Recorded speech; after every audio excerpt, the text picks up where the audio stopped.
Estamos en el aire, 16:03. Ahí me veo como más lenta.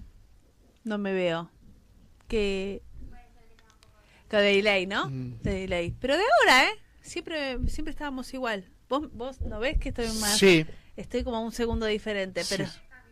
en el aire estoy bien. Bueno, 16:03, estamos en el aire nuevamente acá en Intensos, acá en On Radio, y vamos a arrancar nuestra primera entrevista. Es un papá activista por la inclusión, que siempre tiene muchas cosas para decir, lo teníamos pendiente ya de otros días, yo lo quiero mucho. Vamos a darle la bienvenida, no sé si estás ahí conectado, Sebastián Bustamante, presidente de SEA 9 de Julio. Bienvenido, Sebas, ahí te veo. Muy bien, bien que te peinaste. ¿Escuchan? Bien que te peinaste. ¿Me escuchan? Sí. Sí, te escucho perfecto. ¿Cómo estás? Qué bueno. Bien. Acá estaba atento a la espera. Estabas a la espera. Bueno, yo te presenté como un papá activista por la inclusión, haces un montón de cosas. Contanos un poco qué es lo que haces desde SEA 9 de Julio. ICEA se creó en el 2018. Lo creamos con mi esposa Florencia cuando nos encontramos que en nuestra ciudad, después que encontramos el diagnóstico de Genaro, a sus 2 años y 10 meses, diagnosticado de autismo, nos encontramos con que en la ciudad no había mucha información. Estábamos desesperados en ese entonces, como les pasa a muchos. ¿En qué ciudad? 9 de Julio. 9 de 9 de provincia julio. de Buenos Aires. Perfecto, muy bien. Así que tomamos la decisión de formar esto que se llamó SEA 9 de Julio. Y bueno, de ahí empezamos a conocer un montón de familias en la ciudad, gracias a Dios, porque eso nos ayudó mucho en el camino. Esto que nos encontramos con un diagnóstico, no sabemos de qué se trata y qué es. Nos ayudó mucho a conocer muchas familias. Creo que hemos conocido más de 200, 300 familias en la ciudad. Y bueno, lo que quisimos desde entrada fue empezar a concientizar, brindar información. Bueno, hicimos la lucha con pirotecnia cero, que lo logramos. Hoy en nuestra ciudad no se usa pirotecnia. ¿No se usa? No. Qué bárbaro. No, lo logramos por medio de una ordenanza. No, pero nosotros Eso también creo que- tenemos las ordenanzas, lo que pasa es que no se cumplen. Bueno, acá sí, gracias a Dios sí. Mirá. Qué bárbaro, qué maravilla. No. Y en los partidos de fútbol tampoco. Está totalmente prohibido el uso y comercialización de la pirotecnia. Bueno, Bien. logramos eso, que para nosotros fue buenísimo. Había muchos chicos que realmente la pasaban muy mal. Y bueno, hoy también contamos con el diagnóstico. Hoy las familias pueden encontrar el diagnóstico de la ciudad, que eso no ocurría. Nosotros tuvimos que viajar al Clínica de Escobar para lograrlo. Así que estamos muy contentos porque se logró mucho. Cuesta, es un camino de hormiga el que hacemos todas las organizaciones a nivel país. Que somos padres que decidimos juntarnos, a ver qué podemos hacer para que nuestros hijos tengan una vida un poco más llevadera, a pesar de todos los trastornos que conlleva todo esto de terapias, colegios, independientemente de dónde estés ubicado en el país, las necesidades que uno tiene. Es un combo muy grande cuando hablamos del trastorno del espectro autista. Es un espectro muy grande a nivel familia, a nivel país, a nivel ciudad, provincias. Y por todo el camino, ¿no? Todo el camino que pasan las familias que estamos atravesadas por el diagnóstico, que bueno, el inicio siempre, yo digo que el inicio es muy duro, porque no hay información, porque también la red de apoyo muchas veces desaparece, la red de apoyo familiar desaparece a partir del diagnóstico, porque nadie sabe muy bien qué es lo que tiene que hacer, qué posición tomar, y la posición es de apoyar. No hay mucho más que eso, desde el amor, aunque haya mucha ignorancia, porque también yo creo que el inicio está cargado de emocionalidad y de mucha ignorancia, por lo menos en mi caso fue así. Yo no conocía nada de autismo, me formé como abogada y nunca había visto, yo siempre digo, ni una fucking ley que tuviera que ver con discapacidad. Y eso que tenía herramientas propias, pero no me servían para nada. Y me desesperé, ¿no? Con esto de saber cómo funcionaba el cerebro de mi hijo, qué le correspondía, si estaba bien. ¿Qué estímulo hacer? Claro, qué hacer, cómo, generar, claro. Y tomar decisiones.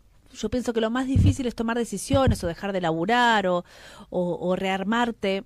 Como Porque, acompañar, ¿no? Sí, Claro. y la familia tiene que seguir adelante. Claro. Y acompañar ese diagnóstico. Y yo siempre digo que el problema no es el diagnóstico en este caso de mi hijo Lisandro. El problema es lo que sucede es lo alrededor. que viene después. después es lo que llega. ¿Sí? Claro. ¿Sí? A nosotros nos pasó lo mismo, no teníamos ni idea de lo que era el autismo. Nos empezaron a tirar indirectas, como le pasa a todas las familias, porque yo siempre cuento mi experiencia. Yo hace poquito salí de un cáncer y yo siempre lo pongo como ejemplo, ¿no? Que cuando estás enfermo de cáncer, nadie titubea en decirte, mira, tenés cáncer y nada, o te queda tanto de vida o tenés que hacer tal cosa. En cambio, cuando hablamos del trastorno de neurodesarrollo o neurodivergente o lo que fuese, todo lo que te da neuronal, cuesta mucho decirte realmente lo que sucede. Y ahí es donde empieza a ocurrir un manoseo muy intenso y muy bravo, donde la familia no sabe qué hacer, literalmente no sabes qué hacer, porque un médico te dice una cosa, el otro te dice otra. Mira, a mí me parece que es esto, a mí me parece que es aquello. Estás entre la espalda de la pared todo el tiempo porque no sabes qué hacer y no sabes qué le ocurre a tu hijo o hija. Y es un momento gravísimo. Te terminas escondiendo, encerrando, dejas de vincularte con la familia, con los amigos. No sabes qué hacer, no sabes cómo decirlo, cómo contarlo. Estás monotemático. Yo, viste, es monotemático. En un momento solo hablaba de hasta eso. Que no te empapas un poco del tema, tampoco sabes cómo explicarlo. Claro. Recién después de un largo tiempo, donde uno, bueno, ahí cayó la ficha y entendimos, bueno, se trata de esto, que es recién ahí cuando uno empieza a comunicarlo, cuando te cae la ficha. Mientras tanto, uno tiene miedo de decirlo o lo que fuese. Yo siempre pongo mi ejemplo porque es lo que me pasó y después conocí un montón de familias, gracias a Dios, que eso también nos hace conocer el espectro, porque nosotros el espectro no lo conocemos hasta que no empezamos a conocer a otras familias y nos damos cuenta de que el espectro es amplio y que a todos nos suceden cosas diferentes. Claro, ese es el tema, porque no, claro, porque es muy amplio lo que puede sucederle a cada uno en particular. Exacto, uno habla como familia lo que le toca atravesar. Claro. Después te empezás a tocar con otras familias que le sucede todo lo inverso, que tu especialista quizás no funciona con la otra familia, entonces a veces tampoco podés recomendar a un especialista porque conmigo funcionó, pero quizás con la otra familia no. Sí. Hay mucho de todo. El recorrido es muy personal, es muy individual. El recorrido terapéutico. Por eso que cuando hablamos del diagnóstico hablamos de traje hecho a la medida. Claro. Lo que funciona para uno quizás no funcione para el otro. El pictograma funciona para Pedro, pero para Juan no, y para Florencia tampoco. Sí. Por eso hay que tener como un abanico de herramientas, porque tal vez te funciona en un periodo con tu hijo y después hay que buscar otras herramientas. Claro. Y uno tiene que estar preparado. En un momento yo decía, bueno, yo quiero saber todo. Para tener certidumbre, para estar yo tranquila. Y me di cuenta que no, que es imposible. Yo puedo saber algunas cosas e ir formándome y después las otras las voy viendo en el camino. Ahí, no, el recorrido de varios años te da cierto margen para decir, bueno, no voy a saber todo. No, la verdad es que no voy a saber todo. No voy a ser ninguna super madre ni nada. Voy acompañando este camino, voy acompañando el crecimiento y voy confiando en mi hijo porque también uno, el otro día miraba una mamá activista también, que ella decía la sobrecarga de terapias, ¿no? Que en un momento queremos que hagan todo, bueno, estimularlo, y tal vez nos olvidamos que nuestros hijos dejan de ser niños. Son niños, sí. Y que Bueno, eso en mi caso no ocurrió. Nosotros siempre fuimos despacio.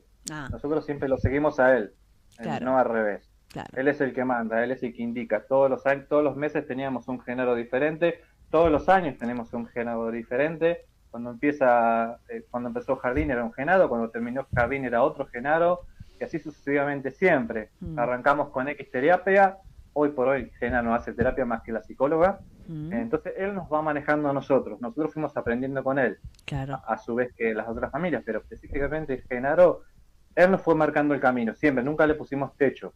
Claro. Él fue un nene que en su momento precisó muchos apoyos y hoy no, gracias a Dios. ¿Hoy qué edad tiene? Ya tiene 10, Genaro. Claro, como Lisandro. Es un señor, es un adulto en un cuerpo de un niño. Nada, pero nuestro trabajo continúa porque si bien puede salir de diagnóstico en cuanto a las características que se necesitan para entrar dentro del diagnóstico, no significa que el autismo se vaya. El autismo siempre va a estar de por vida. Claro. Por eso que hablamos que el autismo no es una enfermedad, es una condición de neurodesarrollo que nace y muere con la persona. La persona puede mejorar sus conductas en cuanto a lo social, a lo sensorial, a un montón de cuestiones, pero no significa que el autismo se vaya.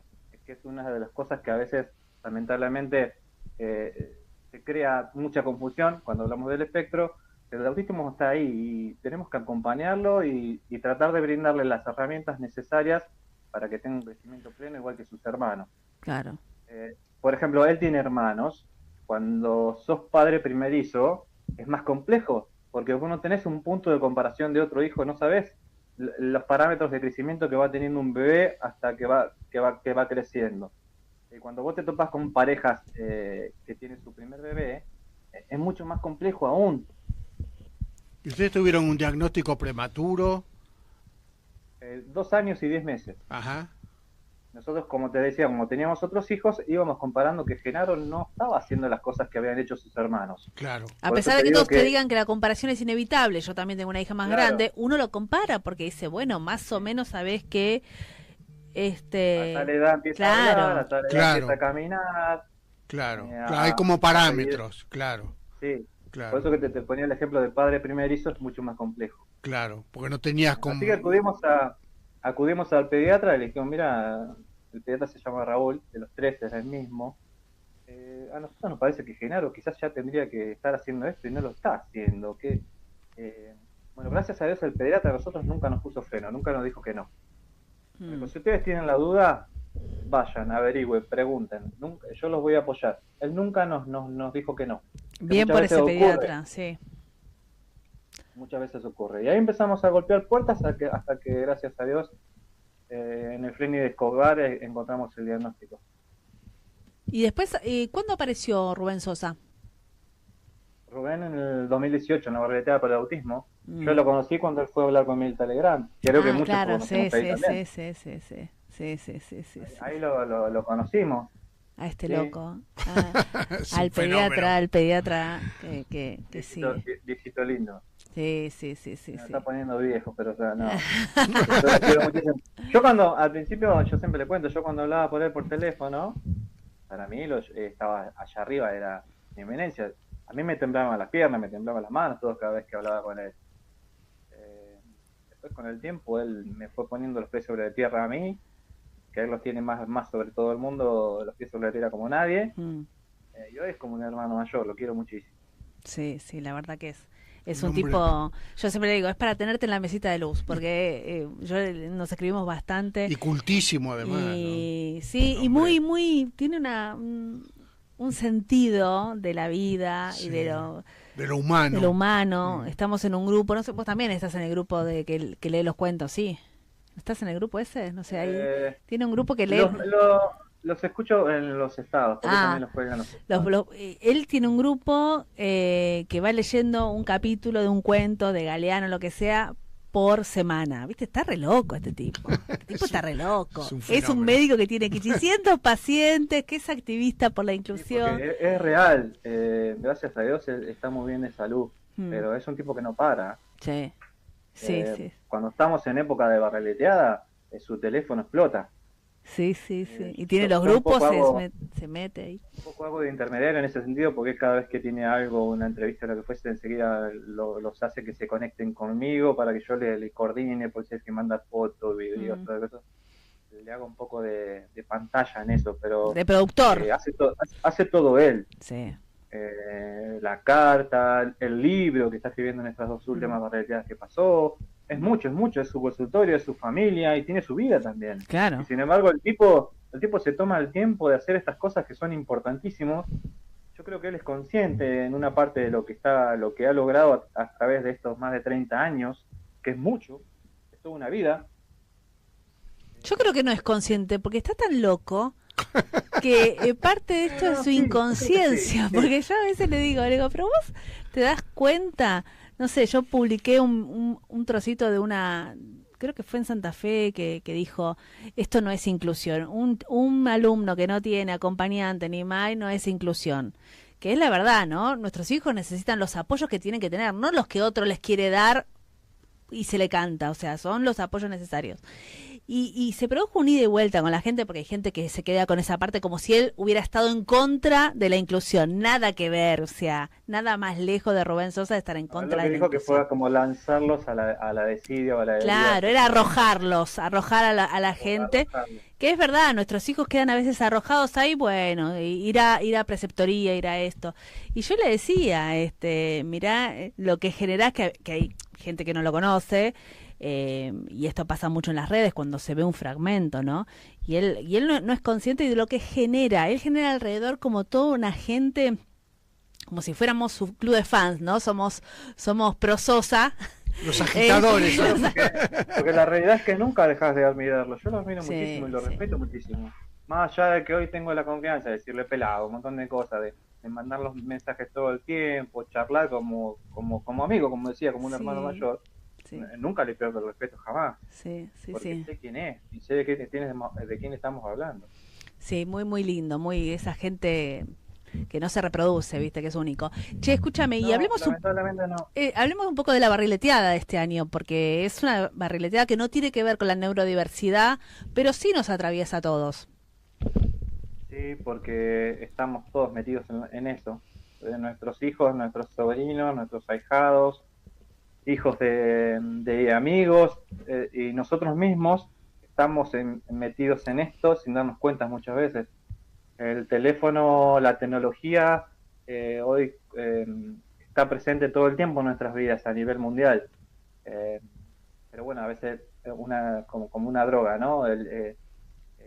Cuesta a veces despegarse del teléfono. A mí me pasa. Sí. A veces por ahí termino de trabajar o tengo un momento libre y me pongo en el teléfono y no me di cuenta y estuve recolgado un montón de tiempo. Entonces nos afecta a todos. Es un tema, la verdad que para tocarlo. Esta barriletea va a ser en septiembre, ¿verdad? 28 de septiembre. 28 de septiembre. A las 15 horas a nivel país, y vamos a hablar de la ludopatía infantil y el exceso de la pantalla en niñez y adolescencia. Qué temas esos dos también, ¿eh? Sí. Álgidos de la modernidad. Sí, yo pienso que para nosotros como padres es muy difícil controlar, porque esto que vos decías, nosotros no podemos controlarnos, no hacemos el autocontrol, es muy difícil, y saber que también no podemos dar el ejemplo, porque también en ese aparatito sucede un montón de cosas. Hoy tenemos todo al alcance de ese aparato. Yo pienso que en la época nuestra, de nuestra adolescencia, no pasaba todo por un aparato de teléfono. A lo sumo hablabas con alguien. Hoy te entretiene, podés comprar, podés hacer tantas cosas, podés trabajar, podés cerrar una operación. Hablando de esto, vos sabés que ayer fui al gimnasio y una cosa que me alarmó mucho, que veo no solo gente joven, sino gente grande también de la edad nuestra, no tan grande como yo por ahí, pero de 40 y pico, que terminan de hacer un ejercicio y viste el minuto que tienen de descanso entre uno y otro, agarran el celular. Claro. Y están minuto y medio con el celular, lo dejan y vuelven a hacer otra vez el ejercicio. Hacen ponerle 10 repeticiones de algo. Paran y otra vez con el... Y yo digo, uy, y además veo también algo que ahora me está llamando la atención, que es cuando caminan o corren en la cinta también con el celular. Sí, bueno, por la adicción, por lo adictivo del celular. Digo, pero tiene que ser muy adictivo, porque vos vas una hora y media al gimnasio, y en los momentos que serían de descanso para la musculación, el tipo agarra el celular. Yo no lo podía creer, pero lo veo ya cada vez más, ¿sabés? Lo veo, porque antes lo veía, pero ahora lo veo con más asiduidad esto. Me llama mucho la atención por esto que vos decías de la adicción. Me vino esa imagen de ayer a la cabeza. Sí, porque termina siendo como una adicción, no nos damos cuenta. Y no estamos, eso que decías vos, de que la persona está en el gimnasio y está todo el tiempo haciéndose unas selfies o firmándose. Sí. Que eso también hace a la exposición excesiva. Yo, por ejemplo, no soy una persona de exponerme todo el tiempo de hacer videos, poner fotos mías de mi familia, soy más bien de poner videos para reírse o de información o lo que fuese. Sí. Pero hay personas que todo el tiempo están exponiéndose, mostrando su vida. Que eso también es peligroso porque te estás mostrando ante alguien que está del otro lado que no sabes quién es. Sí. Y hubo muchos casos de robo. Exacto, gente que se ha ido de vacaciones, claro. Y aparte no imaginamos lo que esa imagen, hasta dónde puede, hasta dónde alcanza esa imagen. Claro. Hoy Bueno, está prohibido en muchos lugares donde no podés mostrar fotos de niños, De por ese menores. motivo. Sí. También tenemos el caso del grooming. claro. Hay muchas cosas que están detrás de esta pantalla. Mm. Sí, sí. Por eso que es un tema importantísimo de tocar. Bueno, ¿viste la No es estar película en contra serie? del teléfono, sino No. De saber empezar a darnos usarlo. cuenta que quizás se nos está yendo de las manos. Sí. Claro. Nadie está en contra de tomar un vaso de vino. El Claro. problema es que no te tomes 3 botellas. Bueno, también esto llevó a que, por ejemplo, en Cava se prohíba el uso de aparatos celulares en las clases. Eso ¿no? tendría que aplicarse en todo el país. Me Sí. parece una medida brillante. Mm. Brillante eso. Sí, sí, sí. Bueno, porque también se socializó, empezaron a ver en las escuelas por qué se incorporó el teléfono, porque empezaron a ver que mejor era incorporarlo a que prohibirlo. Claro. Entonces empezaron a también dar tareas y de hecho en el secundario todos tienen que tener teléfono porque te pasan el link de, bueno, ahora vamos a hacer esto y el que no tiene se queda afuera. Claro. Terminó siendo una cosa excluyente, tenés que tener teléfono sí o sí en el secundario. Bueno, también eso es un lugar de distracción. Esto del grooming se ve en esta serie que estuvo tan famosa de esta adolescencia, Sí, ¿no? sí, sí, sí. Donde Después también hay una serie muy conocida, Black Mirror, que trata de todo lo que tiene que ver con la tecnología y lo que causa la tecnología en la sociedad en general. Pero también tenés hay muchas cosas para tocar sobre este tema, porque también tenés la inseguridad. también. En mi época no existía el teléfono, íbamos tocando el timbre en Ciudad Chica, ¿no? Como la que vivo yo. Íbamos tocando el timbre de puerta en puerta buscando a nuestros amigos hasta que lo encontrábamos. Si no se lo encontramos, teníamos que recorrer toda la ciudad hasta que lo encontrábamos, porque no existía este aparato tecnológico para mandar un mensaje: che, estaba en tu casa, te paso a buscar. Claro. Eso dejó de existir. Como también dejó de existir la seguridad que tenía mi papá o mi mamá de dejarme salir de casa y volver a X hora, y no existía el miedo o que me pasara algo. Hoy, si mi hijo no tuviese el teléfono para comunicarse conmigo, yo no sé si lo dejaría salir. Claro. Sí. Es otra dinámica en la que uno entra, claro. Claro, Entonces, cambió. cuestión de Sí, seguridad, sí, yo sí. necesito que mi hijo tenga un teléfono, porque yo Seguro. necesito saber cómo está, dónde está, si llegó bien, mandame un mensaje cuando llegues, o... Estamos todos así, ¿eh? Yo salgo del teatro y mando un mensaje, estoy en el 102, estoy yendo. Sí. Y también esta dependencia hace que yo veo que a veces yo uso mucho el teléfono, pero cuando alguien me está contestando quiere que yo esté ahí con el teléfono en la mano. O sea, yo quiero dejar de usar el teléfono y digo, ¿cómo hago? Porque veo que el otro está con ese tipo de necesidad de respuesta inmediata. Claro, como tal vez estoy yo. Y digo, ay, no quiero tener tanto el teléfono en la mano, quiero estar con mi mirada puesta en otra cosa y no puedo porque me está contestando y a su vez está llegando otro mensaje de otra persona que también merece que yo lo conteste o siente que le clavó el visto porque no le contesté porque estoy en línea, pero que en realidad estoy en otra conversación. Sí, o estás ocupado en algo. Y eso a mí me produce un nivel de ansiedad terrible, quedo muy desgastada. O sea, no sé cómo lo podemos manejar. A mí me parece que estamos en un momento donde el uso de la tecnología ya pasó a otro nivel, pasó al mal uso, al exceso, ¿no? Se tornó inmanejable para todos. Sí. El ChatGPT, donde vemos fotos y videos de famosos haciendo X cosas que en realidad no son ellos. Sí. Es una inteligencia artificial, o sea, es muy loco todo lo que está sucediendo. El tema de la ludopatía, antiguamente existían los que levantaban quiniela, no sé si en tu ciudad por ahí ocurría. Sí, bueno, hoy hay gente que vende el servicio para jugar en las maquinitas online, por celular. Claro, claro. Hay gente que se dedica a eso. Y bueno, y ahí no te piden un DNI, no te piden nada, o sea, es libre para uso de quien quiera tenerlo en su celular y jugar. Claro, por eso se ha pedido que se regule todo eso, ¿no? Porque se ha pedido que se regule, porque esas máquinas haces un clic y ya estás apostando. Hubo muchos padres que se encontraron con deudas que no sabían de qué eran y eran de estos juegos que decís vos. Sí. Ojo que también eso sucede con las aplicaciones de banco, porque hoy te dan un préstamo haciendo un clic. Y un pibe te agarra, un hijo te agarra y te puede hacer un clic entrando a tu home banking sin apostar, sin nada, y te pide un préstamo. Claro, o te mandan plata de... Claro. A mi hermana le pasó hace poco que alguien le mandó no sé cuántos millones de pesos. Ah, porque le iban a hackear el teléfono. No, confundida. Ella Sí, pensó que sí. se lo iban a hackear, qué sé yo, pero después averiguó con el banco y demás y no. ¿Y? Era alguien que se había equivocado. ¿Y lo devolvió? Sí, lo devolvió. Pero qué sí, buena tu hermana. Sí, por supuesto. Claro. Qué bien. No se va a quedar con Es- algo que es no le... una Migueles. Te quería preguntar, Seba, ¿qué pensás de la situación actual de la discapacidad? Yo, bueno, uno que está hace algunos años en este recorrido, siempre es una situación complicada, pero veo que estamos hoy en un momento profundamente complicado. De hecho, le van a declarar la emergencia en discapacidad.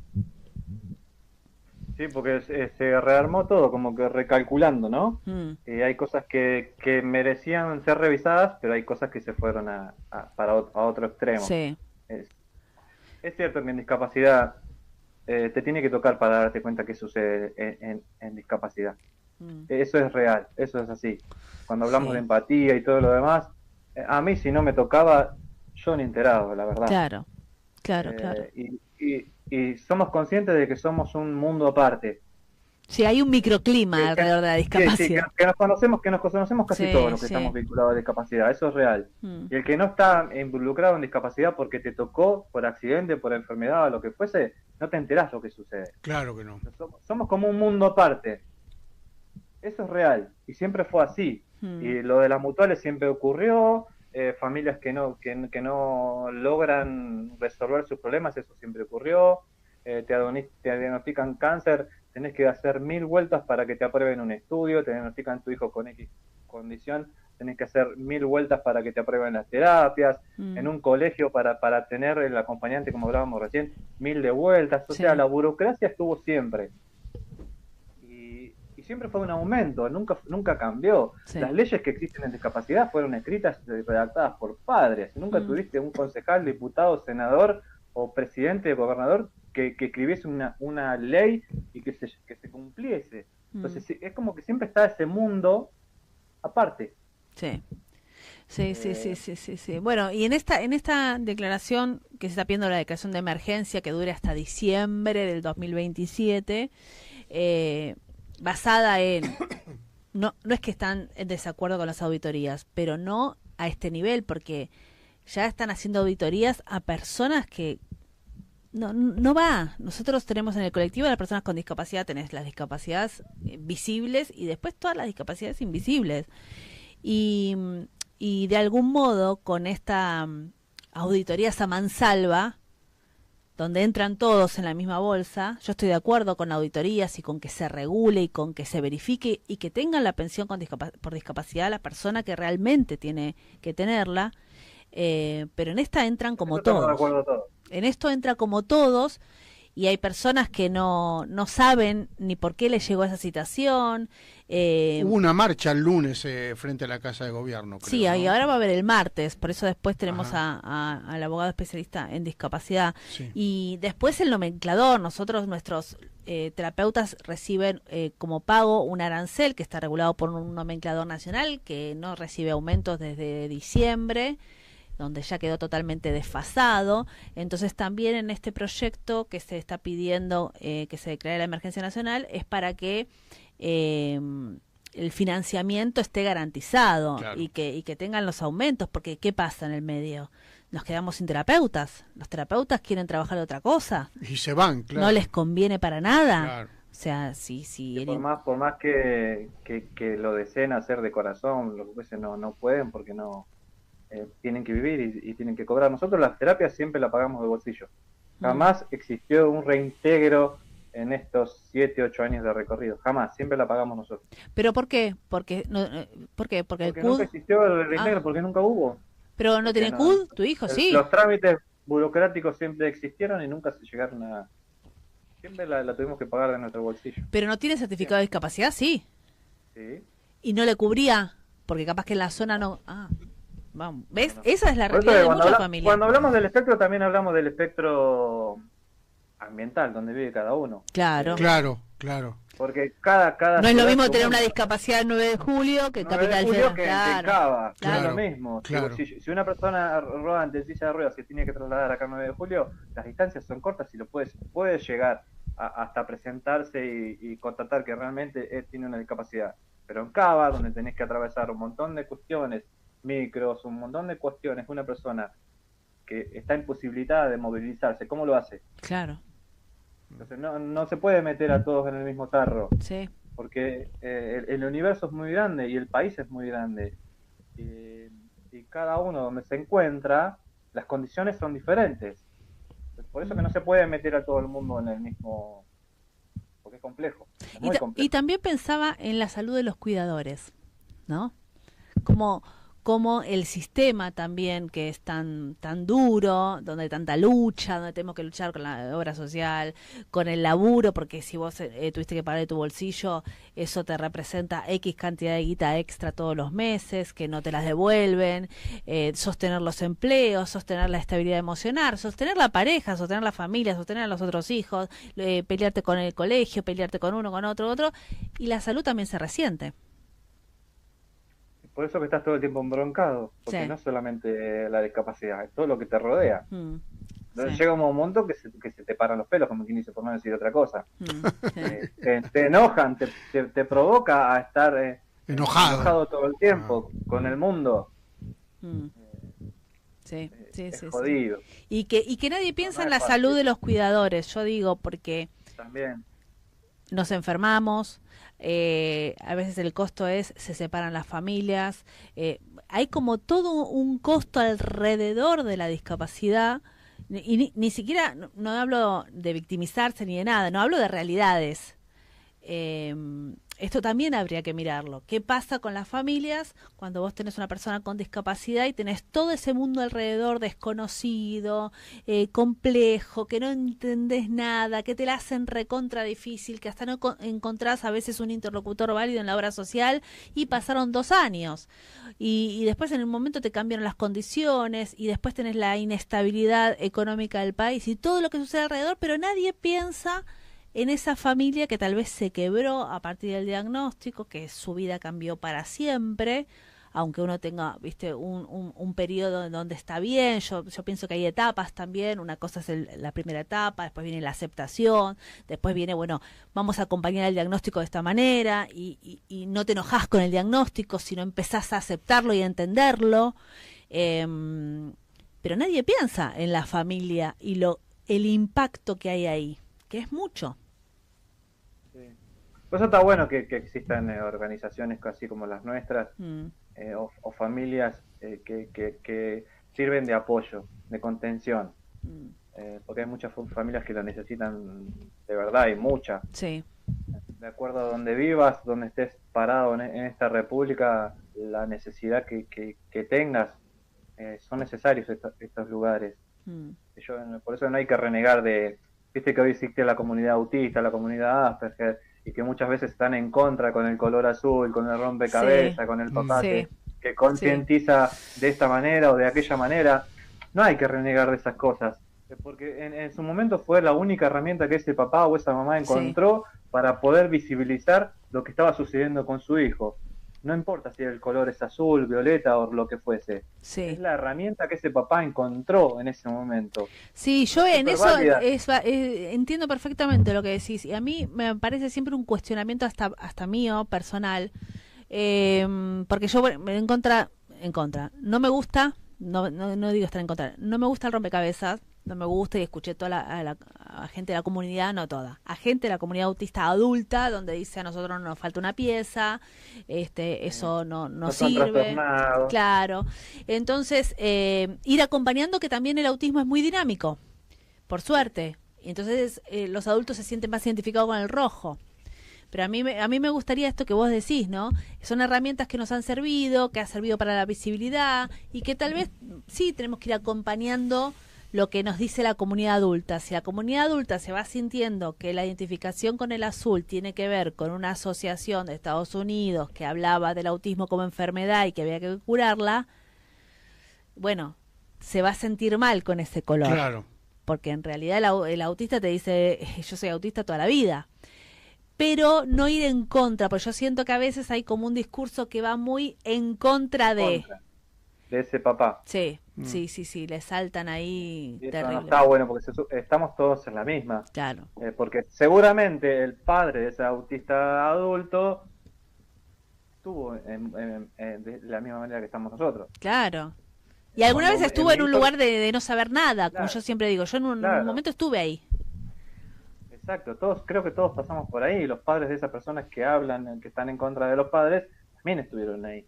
Sí. Entonces, en algún momento tuvieron una remerita azul quizás o una banderita azul. Sí. Sí. En el camino te vas encontrando, vas aprendiendo. Yo fui aprendiendo. Yo trato de ir en el camino. Cuando nosotros creamos que hoy es SEA 9 de julio, habíamos empezado con SEA, que ayudamos, lo habíamos puesto. Y justo fue cuando empezó el momento de que se empezó a hablar de condición y no de trastorno. Y no de trastorno. Entonces digo, bueno, para ir un poquito de la mano con esto, digo, vamos a poner SEA, claro. Claro, entonces uno también se tiene que cuidar de lo que dice o cómo lo dice, porque si no aparece alguien que después te golpea. Mirá lo que dijo Sebastián. Sí. Yo no estoy de acuerdo en eso. Sí. Bueno, Sebas, para ir cerrando, te queremos agradecer un montón y me gustaría que des un mensaje tuyo como papá activista. ¿Qué te gustaría para tu hijo? En principal, pues, primero que sea feliz, nada más.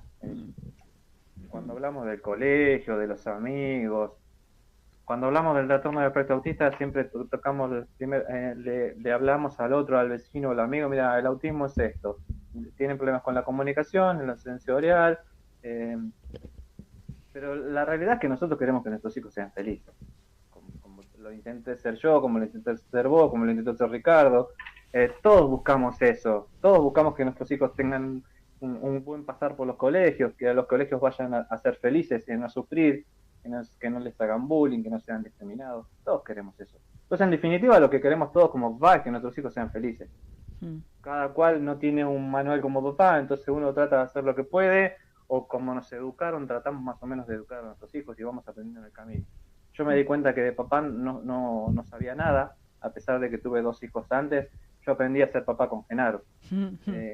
Yo hice cosas que no debería haber hecho, o quería que mis hijos sean de tal manera, porque a mí me habían educado así. Entonces, claro. Cada familia es un mundo. Así que yo lo único que quiero es que Genaro sea feliz. Y yo como papá tratar de darle todo lo que pueda hasta que él sea adulto y Dios quiera pueda conseguir su pareja, su trabajo y tenga su familia. Yo busco eso, solamente eso. Si yo en el camino puedo hacer algo, bienvenido sea. Por eso trato todo el tiempo de abrir en mi ciudad donde pertenezco, en la ciudad de 9 de julio, tratar de abrir todas las puertas posibles para que otras familias no las encuentre cerradas. Para eso se crea esta organización, y que puedan tener todas las herramientas sus hijos también. Entonces, esto uno no lo hace solo por uno. Claro. Como las barrileteadas. Las barrileteadas a todos no nos atraviesan los temas. Pero ¿por qué nos involucramos todos? Porque en algún momento todos necesitamos una mano, una ayuda, que alguien nos abra una puerta y nos dé un abrazo y nos escuche. Todos en algún momento necesitamos eso. Entonces, por eso que acompañamos gustoso cada barrileteada, porque hay alguien en este momento, mientras nosotros 3 estamos hablando, que la está pasando mal, que se topó con un diagnóstico y no sabe qué hacer de su vida, no sabe cómo seguir. Por eso que es importante visibilizarlo, cada historia es importante visibilizarlo, porque todos buscamos eso, en definitiva, ser felices. Bueno, gracias, Seba, siempre es un gusto hablar con vos, desde acá, desde la radio y también en forma privada. Nos debemos el abrazo, así que no sé, cuando vengas a Buenos Aires, no sé cuándo venís. ¿Cuándo vas? Y ahora seguramente para la barrileteada. Ah, bueno, entonces sí, en la barrileteada. No creo que vaya antes. Bueno, ahí te daré el abrazo. Gracias por este contacto con Intenso. Gracias, Seba. Un gusto. Gracias a ustedes por el espacio. Gracias. Un gusto. Chao. Bueno, 16:42.